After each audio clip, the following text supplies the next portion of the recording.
ఎందుకంటే నేను ప్రభు కొరకు ఖర్చు పెట్టాను, ప్రభు కొరకు నేను ప్రయాసపడ్డాను, ప్రభు సేవ కొరకు నేను ఎంతో ఆతృతపడ్డాను. కానీ ఆ పరలోకంలోని ధనము ఉంటుంది. అందుకని అక్కడ నువ్వు జప చేస్తావు. దేవునికి స్తోత్రం కలుగుండాలి.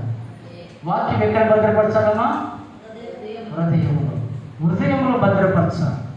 కానీ వాక్యం హృదయంలో రాకుండా ఎన్ని ఆటంకాలు ఉన్నాయి? 3 ఆటంకాలు. మొట్టమొదటిది త్రోపక్క పడ్డ విత్తనము, రెండవది రాతి నేల మీద పడ్డ.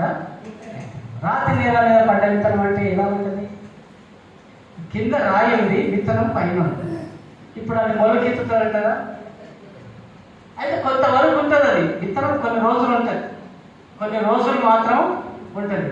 పైన సూర్య కిరణం పడితే పైనుంచి ఎండిపోతుంది, కింద రాయి ఉన్నందువల్ల కింద నుంచి విత్తనము ఎండిపోతుంది. అంటే కొంతకాలం ఉంటుందంటే కొంతకాలం క్రైస్తవులు బాగా దేవుణ్ణి ఆరాధన చేస్తారు.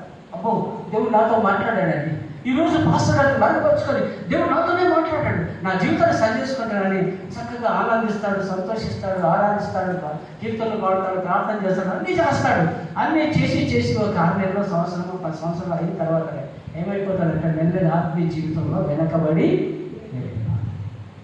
కష్టం రాగానే, బాధ రాగానే, ఇబ్బంది రాగానే, ఇంత ప్రార్థన చేశాను, ఇంత దేవుని దగ్గరికి వెళ్ళాను, ఇన్ని కానుకలు ఇచ్చాను, ఇంత ఇది ఇచ్చాను, అది చేశాను, ఇంకా నా కష్టం తీరట్లేదని తిరిగి మళ్ళీ లోకంలో కలిసిపోయే మనుషులు లేరా?